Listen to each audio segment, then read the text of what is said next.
¿Sí? Ya. ¿Estamos todos? ¿Todas? Sí. Buenos días a todos, a todas las que están hoy día acompañándonos. Sean bienvenidos al seminario Desafíos de la Educación en Territorios Rurales y Rururbanos. Mi nombre es Camila González y soy directora regional metropolitana de la Fundación para la Superación de la Pobreza, y junto a Antonia Zambra, docente de planta especial de la carrera de Pedagogía en Historia y Geografía, estaremos moderando el espacio del día de hoy. El seminario del día de hoy que nos convoca es organizado, pensado, diseñado junto a la carrera de Pedagogía en Historia y Geografía de la Universidad Católica Silva Enríquez, junto a la Fundación para la Superación de la Pobreza. Agradecemos mucho a la universidad que nos haya prestado, nos haya escuchado y nos haya abierto las puertas para poder realizar el seminario el día de hoy. En el marco de la celebración de los 30 años del trabajo en Chile, la Fundación para la Superación de la Pobreza ha buscado contribuir en superar esta a través del trabajo de jóvenes profesionales en territorios con altos índices de vulnerabilidad y aislamientos a través del programa Servicio País. Durante 3 décadas, llevan 30 generaciones de profesionales que han acompañado a comunidades, han activado los recursos locales y potenciado un desarrollo inclusivo y, lo más importante, que sea pertinente al territorio. A su vez, esto nos ha permitido y empujado, y desafiado por no decirlo, a impulsar espacios de diálogo, de concientización, de divulgación de conocimiento, creación de alianzas y elaboración de estudios como la conversación que hoy día vamos a tener en este seminario, que puedan influir en nuevas generaciones de profesionales y también en la superación de la pobreza a nivel local, regional y nacional. Hoy nos convoca un tema importante: la reflexión de los desafíos de los futuros docentes en territorios rururbanos y rurales del país. En este seminario buscamos generar y poner el tema en discusión sobre los desafíos sociales, geográficos y estructurales de la experiencia educativa en estos territorios. Los establecimientos educacionales en general son muchas veces la primera puerta de acogida para niños, niñas y adolescentes, y también para sus familias y las comunidades que la rodean. Como docentes y futuros docentes que hoy día nos acompañan, les proponemos movilizar nociones y conceptos para entender qué procesos de enseñanzas y aprendizajes nos permiten abordar las necesidades particulares de las comunidades locales.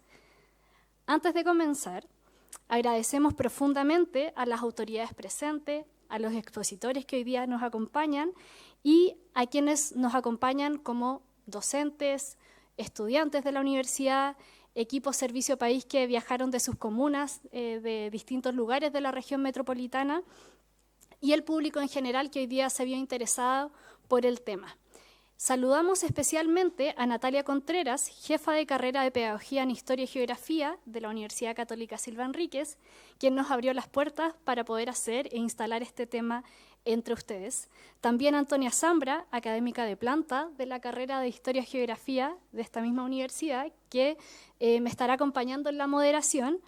A Miguel Becerra, subdirector de Propuestas País de la Fundación para la Superación de la Pobreza, y a Felipe Marín, académico de la Facultad de Ciencias de la Educación de la Universidad Católica del Maule, del Departamento de Formación Inicial Escolar. ¿Sí está bien? Muchas gracias, Felipe, que también hoy viajó para este seminario para poder ahí presentarnos su experiencia. Para comenzar, invitamos a Natalia Contreras, jefa de carrera de Pedagogía en Historia y Geografía, quien nos ofrecerá unas palabras de bienvenida. Natalia, bienvenida y muchas gracias. Bien, muy buenos días. Es un gusto, ¿no es cierto?, que estemos acá en este espacio compartiendo en una actividad diferente de aquello que nos reúne de manera regular, que son las clases, ¿no es cierto? Siempre ha sido de nuestro interés generar espacios de esta naturaleza, porque muchas veces las reflexiones, ¿no es cierto?, también llegan en la conversación, en el diálogo, por lo tanto eso es algo que nos alienta mucho. Bueno, saludo a nuestros estudiantes académicos, también especialmente, ¿no es cierto?, a la profesora Antonia Zambra, que ha liderado esta gestión y esta iniciativa, y a todos los asistentes de diferentes círculos de interés, ¿no es cierto?, en esta temática. también a las autoridades universitarias y a representantes de la Fundación de Superación para la Pobreza. Por supuesto que también a nuestros invitados, a Miguel Becerra y a Felipe Marín. Les agradecemos, ¿no es cierto?, por compartir sus ideas con nosotros. Y quisiera, ¿no es cierto?, comentarles algunas cosas que me parecen importantes para entender la relación de actividades como esta con la formación profesional de la carrera de Pedagogía en Historia y Geografía. Nuestra carrera tiene como misión formar profesoras y profesores en el área de la historia, la geografía y la ciudadanía que contribuyen a la justicia educativa nacional. Para ello cultivamos en nuestra comunidad académica un enfoque inclusivo de cultura democrática y de pensamiento crítico, que abarca un profundo conocimiento disciplinar, el desarrollo de habilidades para la investigación educativa, la capacidad de realizar la labor pedagógica en contextos diversos, como los contextos, ¿no es cierto?, rurales y rururbanos, y un sólido soporte valórico, ético y actitudinal basado en los ideales salesianos. Asimismo, promovemos la formación de pedagogas y pedagogos comprometidos con los derechos humanos para ser agentes de cambio social en diversos espacios de su quehacer profesional. Esto que les acabo de leer, ¿no es cierto?, que es la misión de nuestra carrera, es nuestro ADN, que además, ¿no es cierto?, se compatibiliza muy bien con la identidad de la formación profesional que ofrecemos y que se materializa en nuestro perfil de egreso, donde, ¿no es cierto?, nosotros señalamos que las personas que egresan de nuestra carrera son profesionales que cuentan con conocimientos teóricos y prácticos que les permitan integrar diferentes paradigmas de la historia, de la geografía, las ciencias sociales y la formación ciudadana, para diseñar procesos pedagógicos aplicando estrategias y técnicas propias de su formación disciplinar, favoreciendo la comprensión del mundo actual a la luz de fenómenos históricos, geográficos y sociales.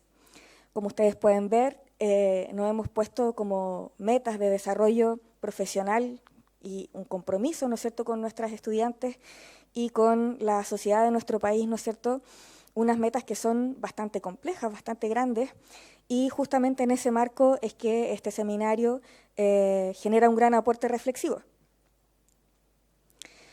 Creemos en nuestra carrera que existe una rica alianza entre la geografía y la educación, no solamente porque es una materia, ¿no es cierto?, de formación profesional del trabajo que realizamos, sino también porque la geografía aporta a la educación y a la justicia al fomentar una comprensión crítica del espacio y sus dinámicas, así como al promover la conciencia sobre la interrelación entre el ser humano y su entorno. Esto permite desarrollar ciudadanos más informados, conscientes de sus derechos y deberes y capaces de contribuir a una sociedad más justa y sostenible. La geografía permite a los estudiantes comprender su lugar en el mundo y las relaciones entre diferentes lugares y culturas, fomentando una visión global y una conciencia espacial, al tiempo que promueve los derechos individuales y colectivos de la ciudadanía, independientemente de la localidad y de los recursos que ésta posea. Sin duda, los principales desafíos de la educación en territorios rurales y rururbanos son multifactoriales, por la falta de infraestructura, por las dificultades de accesibilidad y conectividad, problemas de acceso a los recursos, a la tecnología y las carencias de especialistas para dar cobertura a las necesidades de la población. De la población que vive en los límites, ¿no es cierto?, en espacios de frontera, a las afueras de las grandes metrópolis, de las ciudades o de importantes aglomeraciones urbanas. Esta reflexión, que tiene un carácter interdisciplinar y que caracteriza nuestra profesión, se hace presente en el análisis de realidades como esta a la que hemos sido convocados el día de hoy. Por eso, para terminar, y más allá que desde una perspectiva diagnóstica, me permito plantear algunas inquietudes iniciales, ¿no es cierto?, para que podamos tener en consideración a la hora de escuchar a nuestros invitados. ¿Qué condiciones geográficas, económicas y sociales siguen limitando el derecho a la educación de niñas, niños y jóvenes en zonas rurales y rururbanas? ¿En qué medida los currículums y las prácticas pedagógicas reconocen, valoran y potencian los saberes locales y las identidades culturales de estos sectores? ¿Estamos escuchando voces de comunidades rurales e indígenas al diseñar políticas educativas que las afectan directamente? ¿Qué condiciones laborales y profesionales permitirían atraer y retener docentes comprometidos con proyectos educativos rurales a largo plazo? ¿Qué tipos de proyectos educativos permiten a niños y jóvenes imaginar un futuro digno en sus territorios sin que emigrar sea la única alternativa? Creo que esas son varias de las preguntas, ¿no es cierto?, y también son deudas ¿no es cierto?, que tenemos desde el espacio educativo y desde todo el aporte que nos puede dar la disciplina geográfica. Así es que espero que podamos reflexionar en torno a esto y les agradezco mucho que estén acá y su participación. Gracias.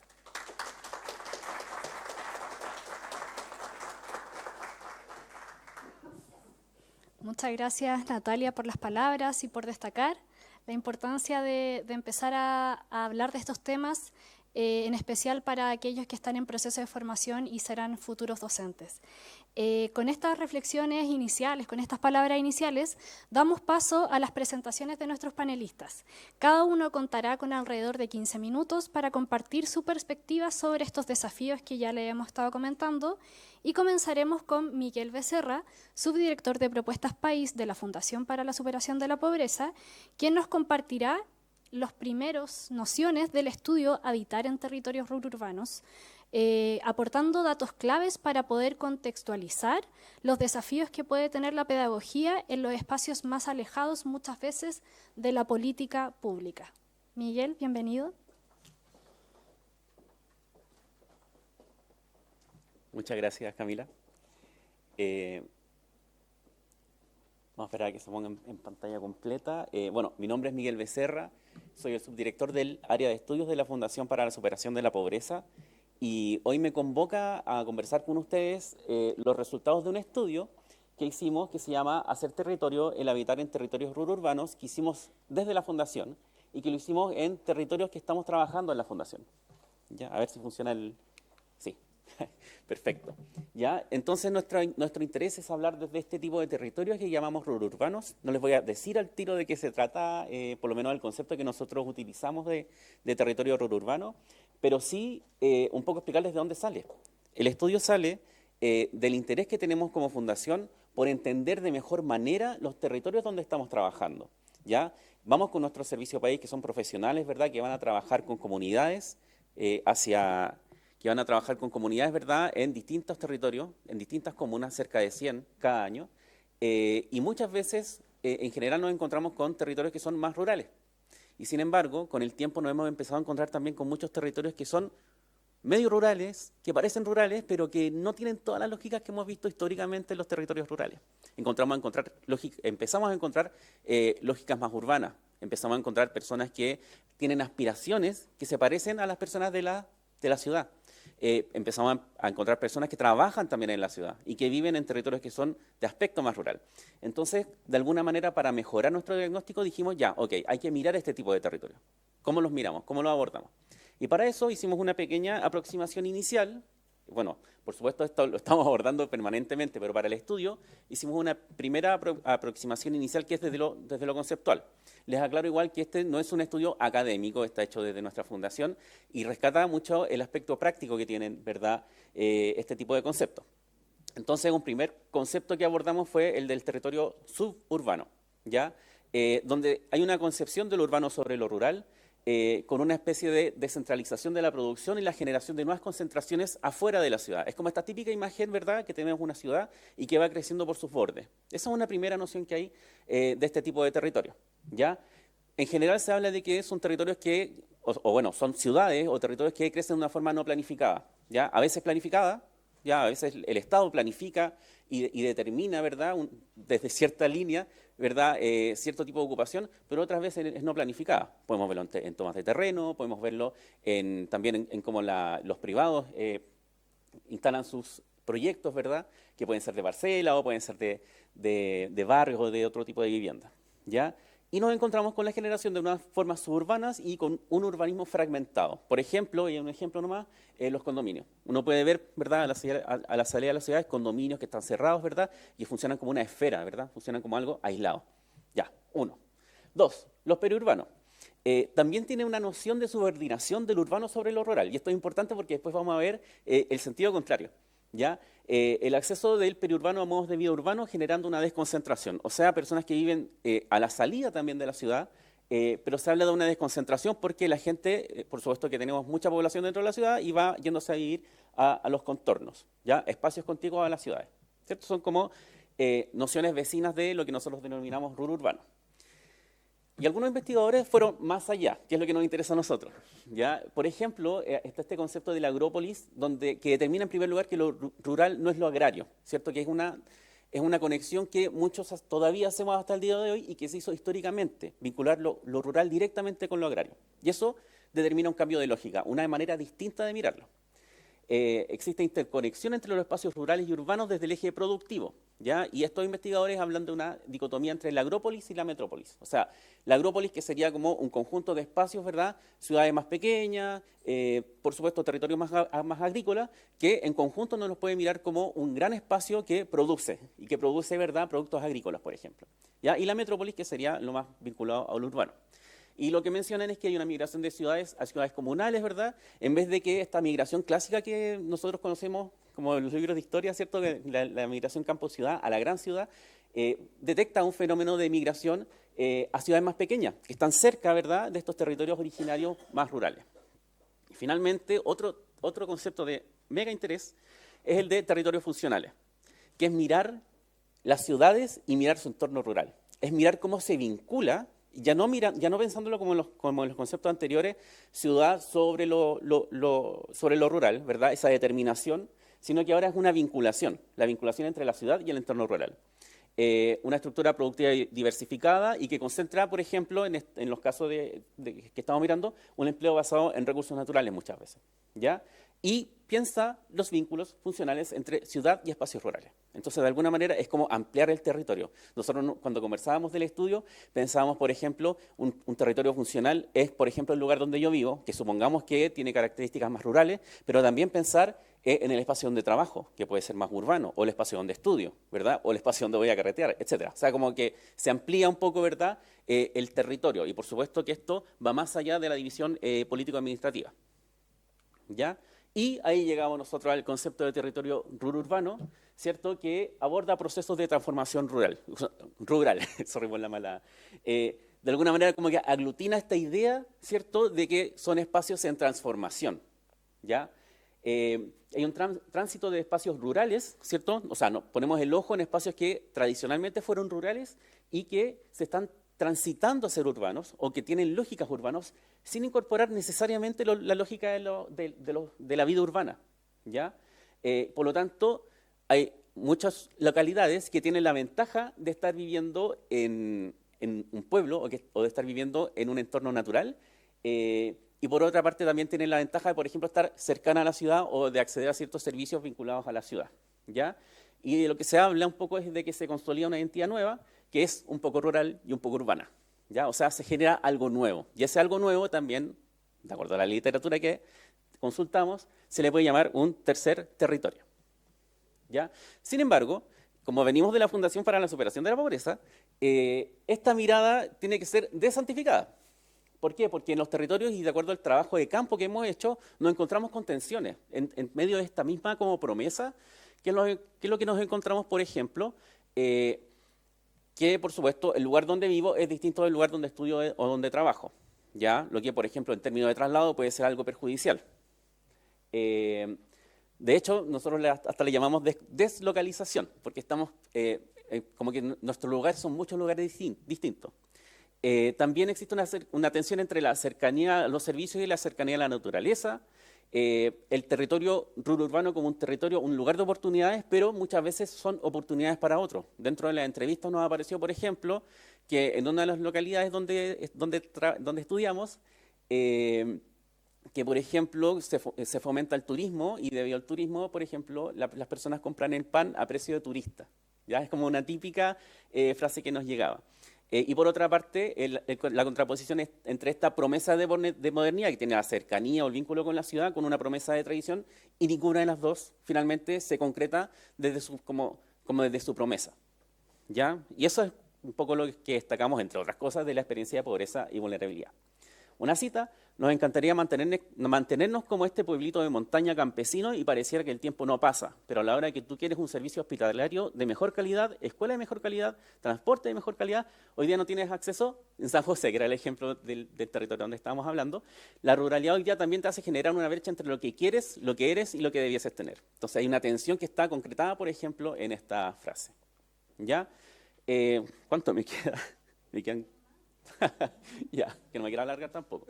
Entonces, de alguna manera, dentro de estas tensiones, nosotros como fundación detectamos una amenaza al patrimonio biocultural que hay en los territorios donde se experimentan estas transformaciones, ¿ya? Con el cambio climático, con las migraciones, ¿verdad?, que van llegando, con la presencia de la industria, con problemas en vivienda y hábitat, o también en temas de trabajo y educación, que es el que nos convoca, ¿ya? Y lo que nos encontramos en estos territorios es que existen resistencias, ¿ya?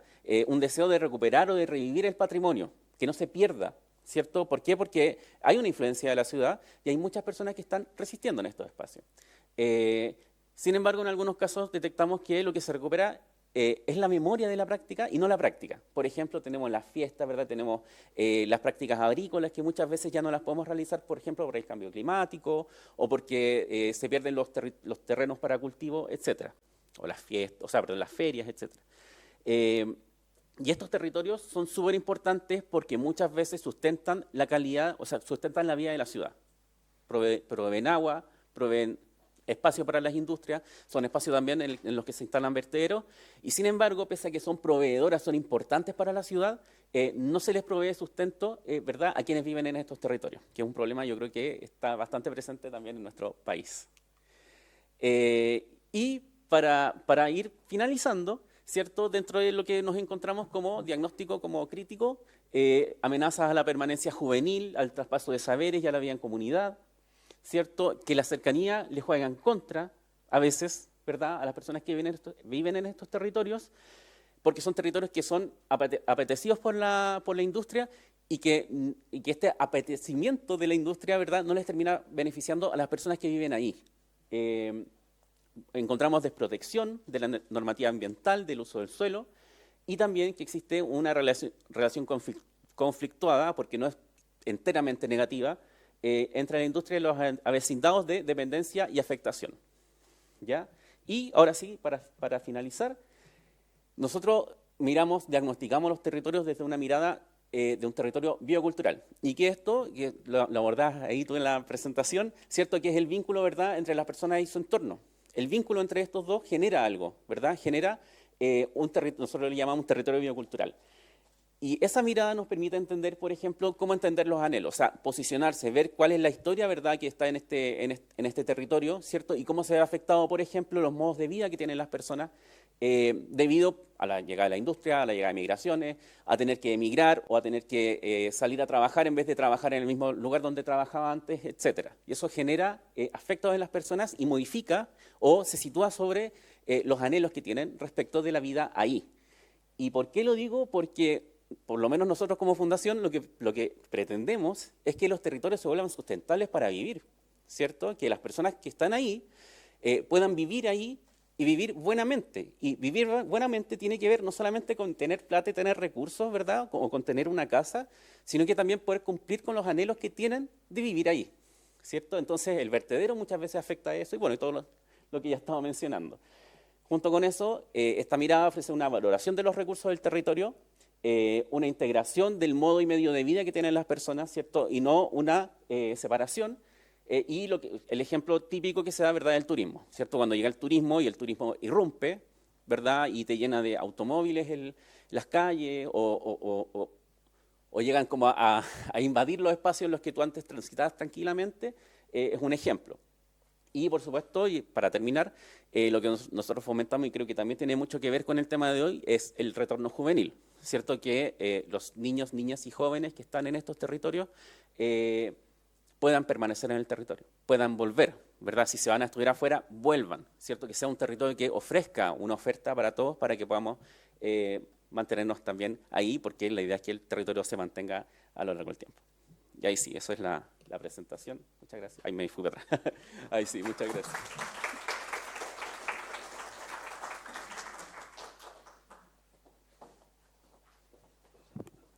Muchas gracias, Miguel, por esta contextualización de la realidad de los territorios rururbanos. Muchas veces estamos acostumbrados a escuchar urbano-rural como dos segmentos opuestos, dos lugares, dos espacios opuestos, y vemos en la rururbanidad quizás muchas de las realidades en las que ustedes viven también, el tener un mundo más cercano y los anhelos quizás situados en la urbanidad, pero el modo de vida en estos espacios más rururbanos es súper importante y por eso creemos que es importante también plantearlo desde las escuelas, desde los espacios de educación primaria, secundaria, porque muchas veces estos temas los empezamos a hablar desde la migración de jóvenes, adultos jóvenes, a trabajar, a estudiar enseñanza superior, pero creemos que el considerar estos aspectos desde la formación inicial es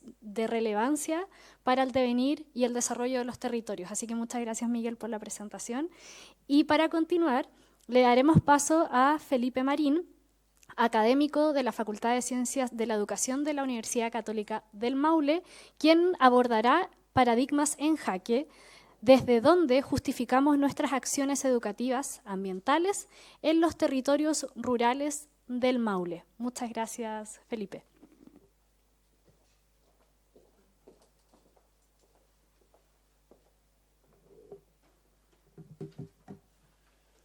Bueno,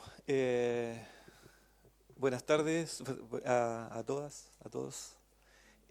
Primero, agradecer la invitación que me hace, ¿cierto? Natalia, Antonia, Carolina, ¿cierto? Y bueno, a Miguel nos saludamos esta mañana y tenemos bastantes cosas en común que van a ir apareciendo durante la presentación. Soy profesor de primaria y como profesor me cuesta llegar a una clase con 15 minutos, es como difícil, así que lo voy a intentar. Y voy a visualizar aquí el tiempo. La presentación va a tener una parte teórica que la voy a pasar muy rápida, porque me voy a centrar después en un video donde, a pesar de ser un video, yo sigo hablando dentro del video, y algunas imágenes que también voy a ir mostrando y relatando hasta llegar idealmente a estos 15 minutos, ¿ya?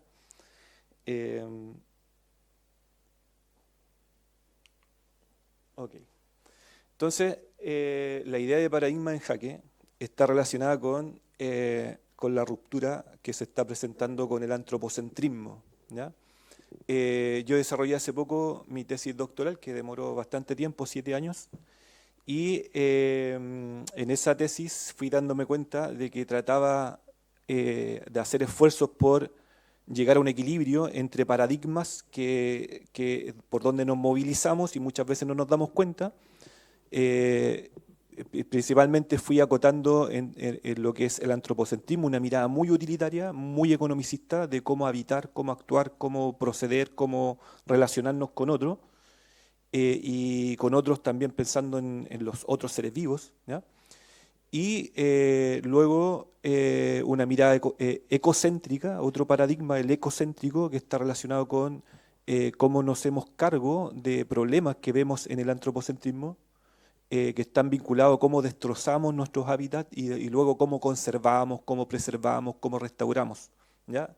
Y ahí hay una corriente muy fuerte que viene a mediados del siglo pasado, con ambientalistas y ecologistas que han hecho un gran trabajo.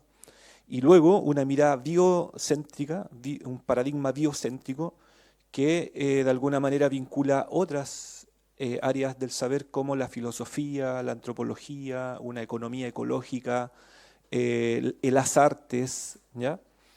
Entonces la ruptura en jaque tiene que ver con ese conflicto que a mí se me presentó de tratar de unir estos paradigmas, tratar de generar puentes y tratar de hacer algo ahí en medio para poder generar como un equilibrio. No se dio. Finalmente terminé observando que entre el ecocentrismo y el biocentrismo hay mucho por hacer en común, pero el antropocentrismo es un paradigma en jaque actualmente, ¿ya? Y hay mucha información para ir observando y dándose cuenta que la ruptura del capitalismo tiene que ser trabajar desde corrientes no economicistas o de otras economías como ecológicas, economías decrecientes, es un camino a seguir. Por lo tanto, desde allí surge este trabajo. Bueno, entonces, fin al antropocentrismo. Eso se viene trabajando hace mucho tiempo, ¿ya? Marx, por ejemplo, señalaba desde un concepto bien interesante del metabolismo ecosistémico, que esta relación entre naturaleza y trabajo, industria, está generando un sobreconsumo que pone en riesgo el metabolismo de los ecosistemas que habitamos. Yo lo tomé desde otro autor que es Enrique Leff, que trata el tema de los saberes ambientales, muy relevante, y luego Bellamy Foster también hace esta retoma, ¿cierto?, de la idea de metabolismo ecosistémico que plantea Marx. Entrevisté un poco para nutrirme, entrevisté a 23 egresados de entre el año 2014 y 2019, que están, algunas de ellas y algunos de ellos están trabajando en sistema público urbano, municipal urbano, subvencionado urbano y municipal rural. La mayoría de los que están en rural son municipal rural, escuela pública rural, y ahí me llamó la atención muchas cosas también. ¿Ya? En los códigos, en el fondo, es para entender que trabajé con hombres y mujeres egresados de mi carrera y que están en ejercicio. ¿Ya? Lo que encontré fue esta ruptura paradigmática entre antropocentrismo, ecocentrismo y biocentrismo, ¿cierto? Ese cuadro lo que muestra es cómo categoricé la información y mirando un poco lo rural, me voy a detener acá. Lo que vi con mayor frecuencia en mis colegas que están trabajando en territorio rural es que se guían por corrientes críticas, corrientes naturalistas y corrientes holísticas de educación ambiental. O sea, muy distinto a lo que está pasando con mis colegas que trabajan en la zona urbana. ¿Ya? Y, por ejemplo, en la corriente crítica, mis colegas plantean derechamente deconstruir realidades para transformar lo que es problemático dentro del entorno rural. Principalmente la agroindustria, lo voy a mostrar en las imágenes, con las imágenes se va a entender mucho mejor. ¿Ya? Entonces, por ejemplo, una de los colegas entrevistados dice: el currículum nacional carece de una educación ambiental desde el momento en que se informa la educación y la concentra un plan curricular igual para todos los contextos. ¿Ya? Y ahí yo les voy a dejar esta presentación para que la revisen con más detalle, pero también les voy a dejar mi tesis doctoral, que va a ser una lectura también que les va a permitir entender cuál es la posición que tomaban mis colegas de territorios rurales. Entonces, yo también en algunos artículos hago la discusión también de qué está pasando en esta ruptura y en esta necesidad de transformar el currículum, que se está transformando actualmente. Yo sé que en el CPIP se está trabajando todo un plan de recuperación de objetivos de aprendizaje para la educación ambiental, que pronto va a estar ahí a disposición de todo el país, para que podamos de alguna manera trabajar desde miradas territoriales y no una mirada única a nivel nacional. ¿Ya? Y ahora voy a lo que hacemos en imágenes. ¿Sí? Me va quedando tiempo. ¿Sí? El video, voy a ir relatando a medida que avanza el video. ¿Ya? Aquí un punto de encuentro con Miguel, tertulia biocultural. Y no estaba preparado, nos conocimos ahora en la mañana, nos saludamos recién. Es una tertulia biocultural.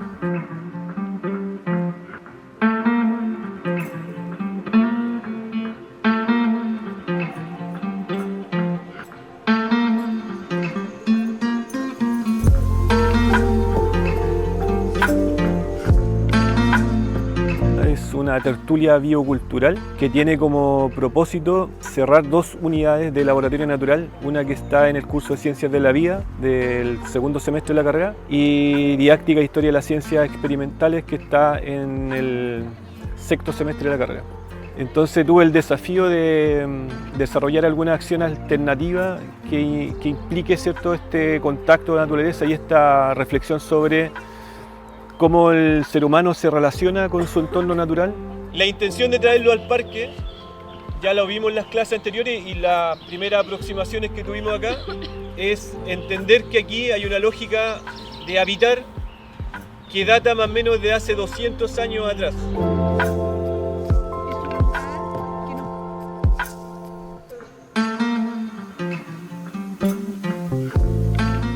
feliz de tenerlos en un espacio, como decía Felipe, importante, patrimonial, un espacio que nos congrega y nos congrega de un modo muy especial.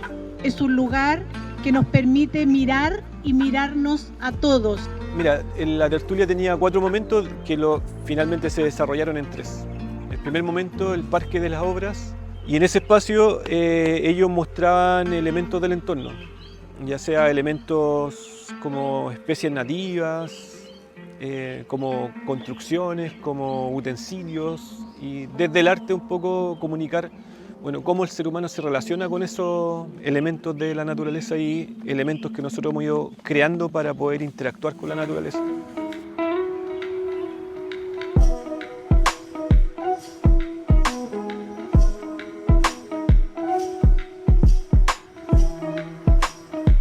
Me siento muy feliz porque en los otros momentos, por ejemplo,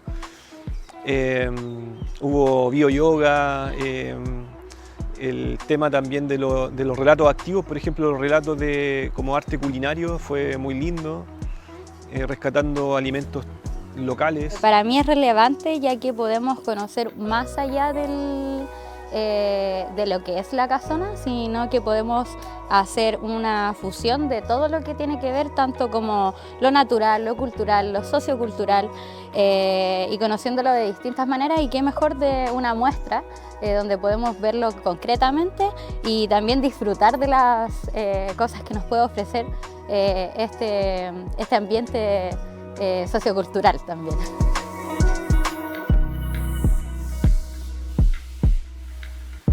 Hubo mucha relación entre padres.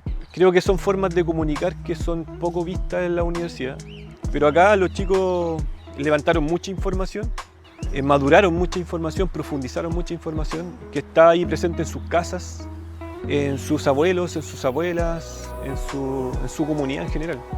Cocinaron con sus abuelas para traer, por ejemplo, tortillas y comidas que trajeron hoy día. Y de alguna manera este contenido que presentaron hoy día se preparó en la casa, se preparó en diálogo con sus familias, entonces también trajeron un poco de eso, de lo que ellos viven en el día a día, cuando salen de la universidad y con quienes habitan. Yo creo que ese es como también es una forma de visibilizar quiénes somos y cómo nos relacionamos con el entorno.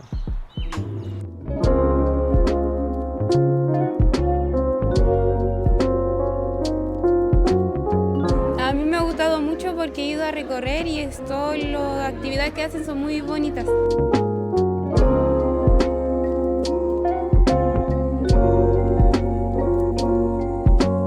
Bueno, aquí son múltiples elementos naturales que tenemos para aprovechar. La idea de este ejercicio de yoga es precisamente trabajar en un entorno natural, para conectar con la tierra y con los diferentes estímulos sensoriales que tenemos aquí.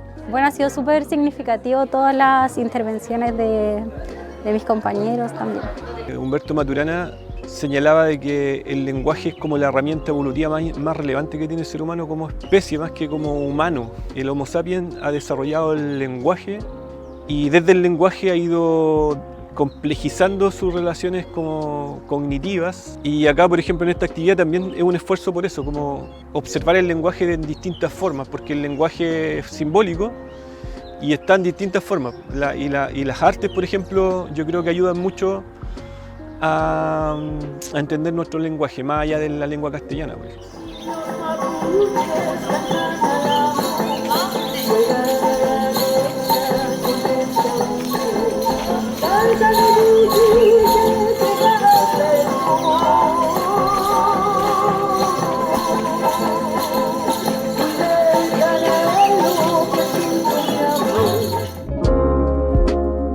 Yo me conmuevo porque yo también soy profesora. Entonces, el verlas a ustedes ahora en escena, yo creo que, les digo de nuevo, nos han equivocado de carrera. Educar es lo más lindo del mundo y educar con el ejemplo es lo máximo.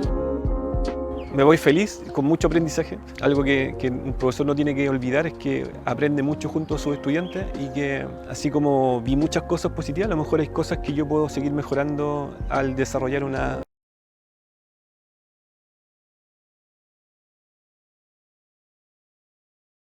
en nuestra forma de habitar, nuestra forma de relacionarnos con otras especies, nuestra forma de relacionarnos con el territorio y nuestra forma de trabajar identidades, motivaciones, sentido de pertenencia, resiliencia social. Ahí hay mucho por hacer y la verdad es que en los contextos universitarios teníamos que esforzarnos por ir buscando otros lenguajes para educar, ¿ya? Y como para perfeccionarnos y ver cómo llegamos al territorio, desde dónde llegamos al territorio y cómo rescatamos la sabiduría de los territorios para que ellos sientan esa identidad, ese sentido, esa resiliencia colectiva, ¿ya? Y ahora voy a entrar a un plano, en estos últimos minutos, un plano así como más crítico. Esa escuela que ustedes ven ahí en el centro está en una zona de agroindustria en Longaví, ¿sí? La comuna Longaví. Mi región es una región eminentemente rural, ¿sí? Como granero, como diría, no sé, en el Laudato Si, el Papa Francisco diría, es como la despensa, ¿sí? Desde una mirada utilitaria los seres humanos tendemos a mirar los espacios rurales como despensa. Pero esa despensa está sacrificada. Si se fijan, todo lo verde oscuro son monocultivos, ¿ya? Y en esos monocultivos pasan cosas malas, diría Rachel Carson en Primavera Silenciosa en 1962, por ejemplo, diría, ahí están usando biocidas constantemente, y no solamente en contra del ser humano, ¿ya? Y donde ven el villorrio, las casas, desde allí, ahí viven los trabajadores, sus familias, los campesinos, las campesinas y los niños que van a esa escuelita que está al centro, ¿ya? Y en esa escuelita que está al centro se hace resistencia, ¿sí? Política, cultural, educativa. Y la resistencia está en ir desarrollando restauración ecológica, agroecología escolar, donde los chicos aprenden a preparar sus suelos sin la necesidad de usar agroquímicos, ¿ya? Donde van aprendiendo a observar los equilibrios que ofrece el entorno natural y los ecosistemas, y donde van dándose cuenta de que pueden restaurar el espacio que hemos destrozado y también producir nuestro propio alimento y a acostumbrarnos a producir nuestro propio alimento, ¿sí? A no comprarlo. Entonces, es una perspectiva economicista desde el punto de vista decreciente, de crecimiento. Serge Latouche es un referente importante, también hay otros y otras que están trabajando muy fuerte el decrecimiento. Yo estoy trabajando actualmente con un grupo que se llama Educación y Decrecimiento de la Autónoma de Barcelona, que lo dirige la profesora Mariona Espinet y Mariona Masip, que tienen muy buena literatura últimamente en función de crecimiento y perspectivas ecosociales. Y bueno, y este trabajo lo está haciendo uno de los profesores entrevistados, que es egresado y que siento por ahí que me ha escuchado junto a mis colegas también, ¿cierto? Pero que siento como profesor de ciencias naturales, siento que me ha escuchado, que hemos trabajado juntos y seguimos trabajando juntos, ¿ya? Y eso es grato para los profesores, saber que algo de nuestras clases va marcando después la trayectoria de nuestros estudiantes cuando están en ejercicio, nuestros colegas cuando están en ejercicio. Entonces, es muy interesante cómo los niños también llevan sus saberes, la forma de cómo hacen agricultura campesina, sus mamás, sus abuelas, las comidas que preparan, ¿cierto? Ahí está Jorge, el colega, ¿cierto?, trabajando con sus estudiantes. Trabajar es entretenido, trabajar no es sufrir, ¿sí? Y preparan sus propios plaguicidas, ¿cierto?, con plaguicidas, diría, no, son de alguna manera repelentes naturales. No deja de ser un compuesto químico, por eso me voy hacia los plaguicidas, pero los orgánicos de alguna manera son mucho menos nocivos que los que se compran en la agroindustria, ¿cierto? Entonces,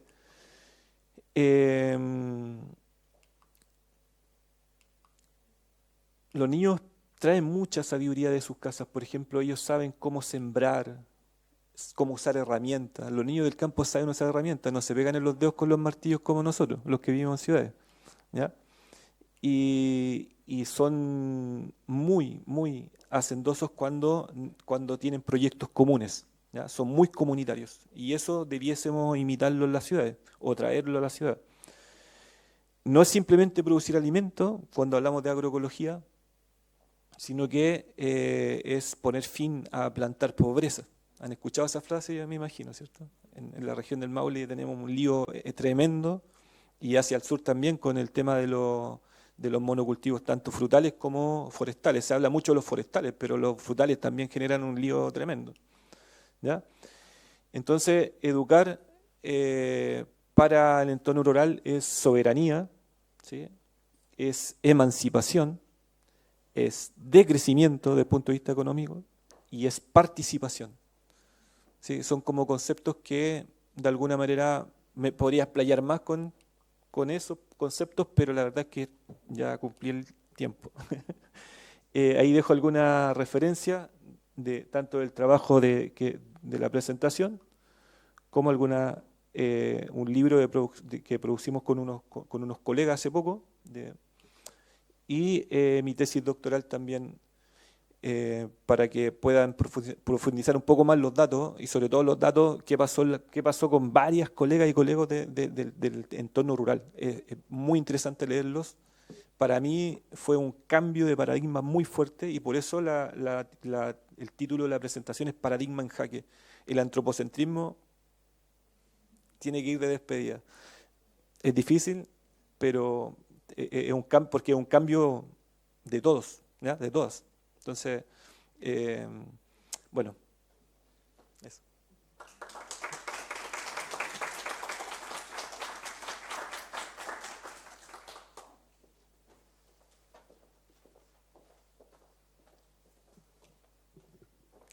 Bien, me toca, bueno, esta vez cerrar, pero también abrir algún espacio para las reflexiones, comentarios a nuestros expositores. Desde ya, muchas gracias.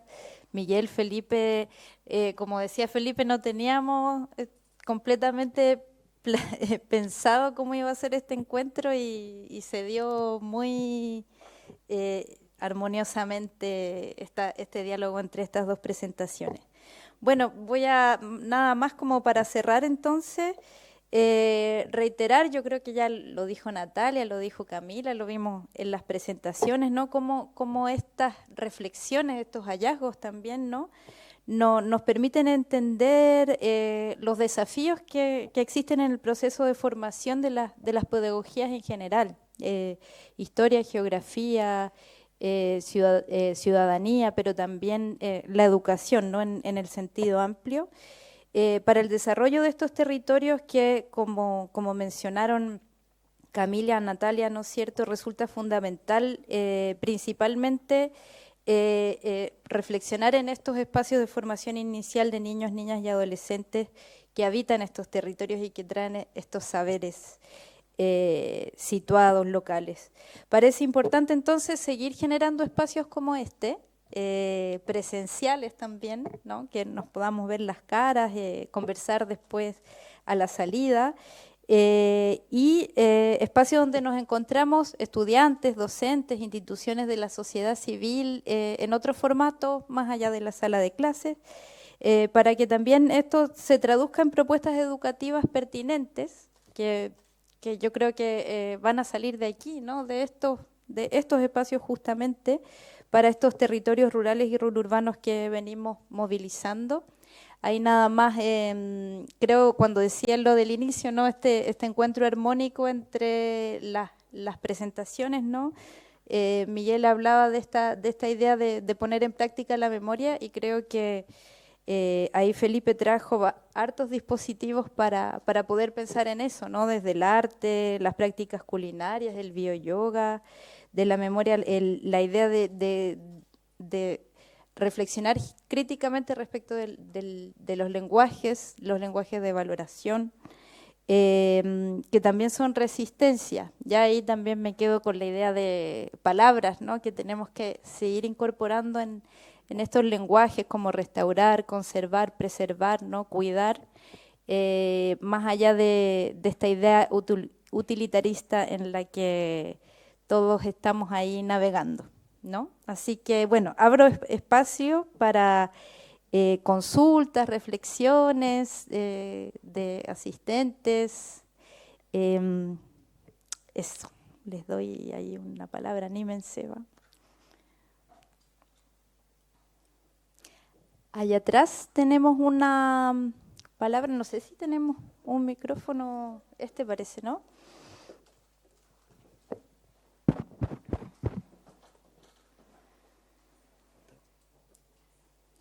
Gracias.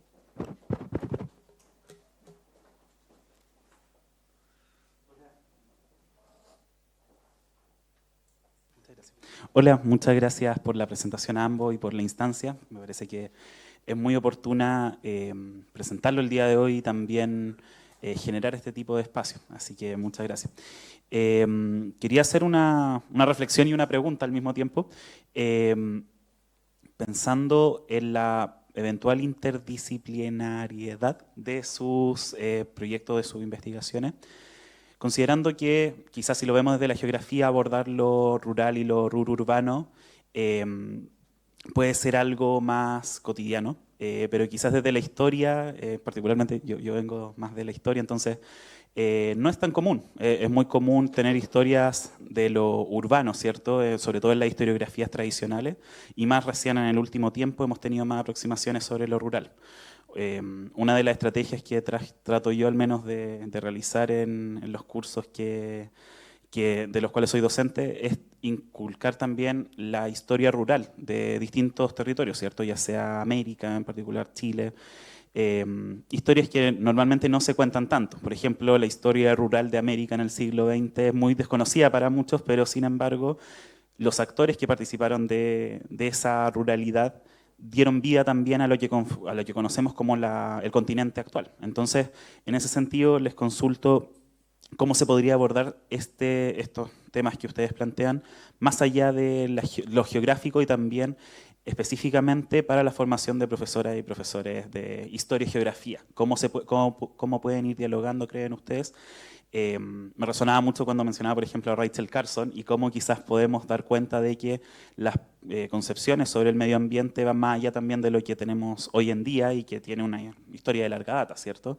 Entonces, en ese sentido, les consulto a ambos si me pudieran comentar un poco quizás eventuales proyecciones en términos interdisciplinarios de lo que han mencionado. Y de nuevo, muchas gracias por las presentaciones.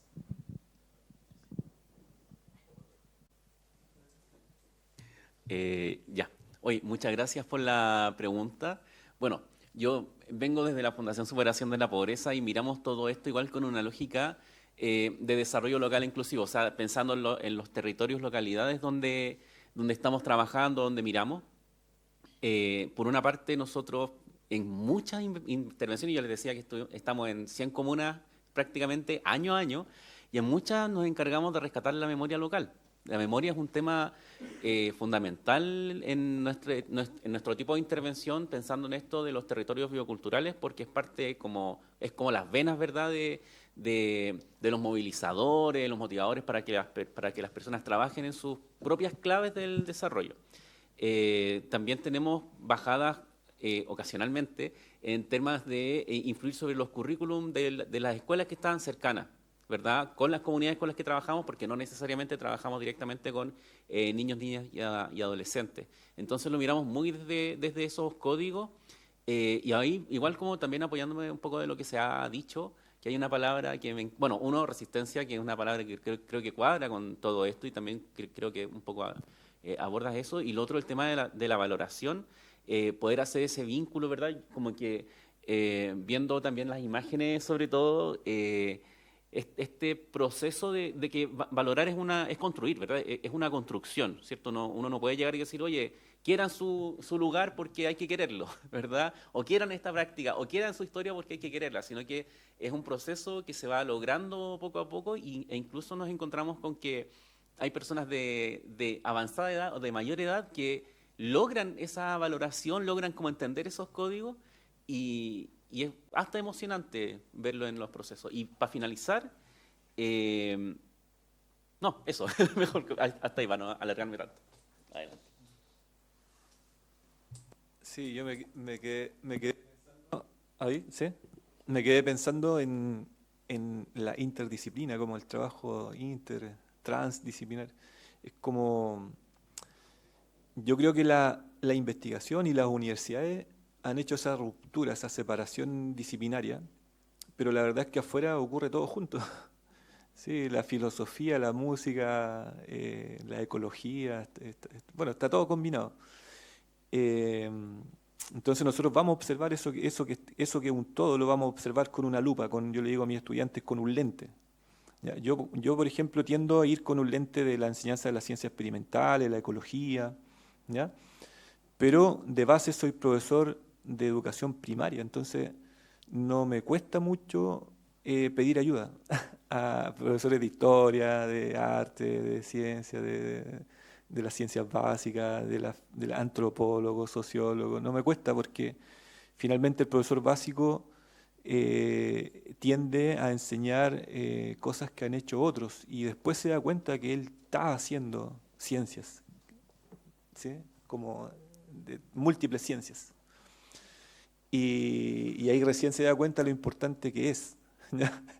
Entonces, el tema, la historia, cuando se cuenta, no sé, a mí, la historia natural, por ejemplo, y la historia natural es parte de la historia que también debemos contar en los libros de historia y geografía, por ejemplo.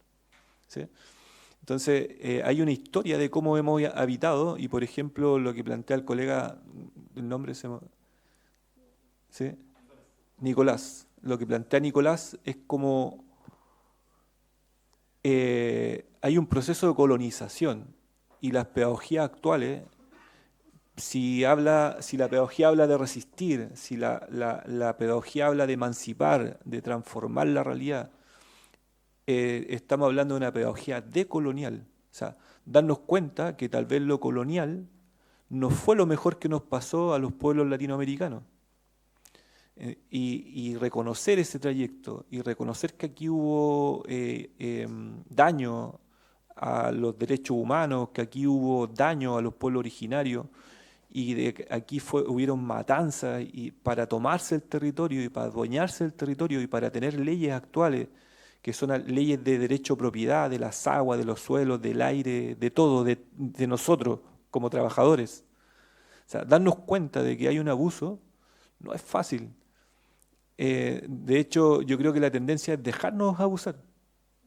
Entonces, por eso la universidad es importante y por eso la libertad de cátedra en la universidad es importante, independiente si la universidad es confesional o no. Yo trabajo en una confesional igual que esta.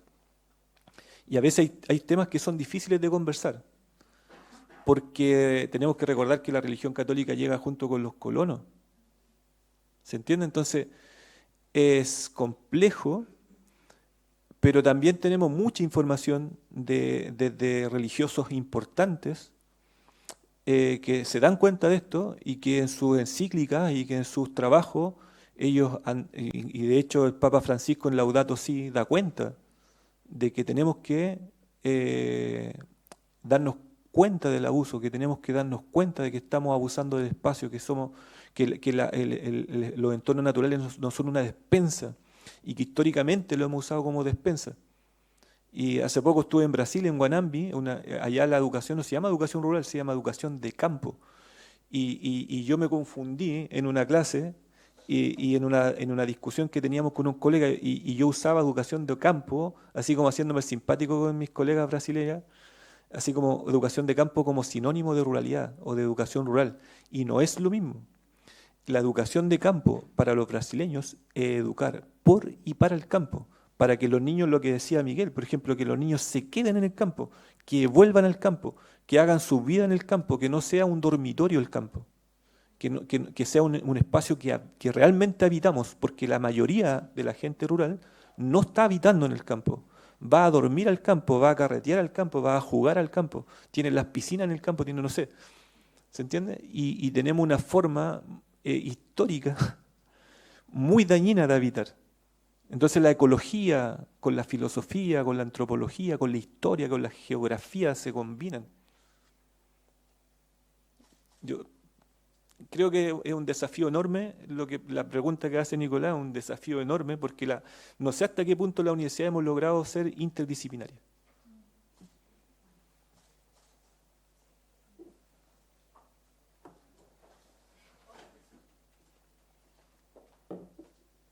Muchas gracias. Muchas gracias también ahí por el comentario, la pregunta. Justo estábamos viendo el tema del tiempo. Así que bueno, lo primero, vamos a tener que cerrar acá, porque tenemos el auditorio hasta una hora determinada, pero agradecerle aquí a los expositores con un pequeño presente de ambas instituciones. Ya les recuerdo que aquí estamos en alianza ya entre Universidad Silva Enríquez y Fundación para la Superación de la Pobreza.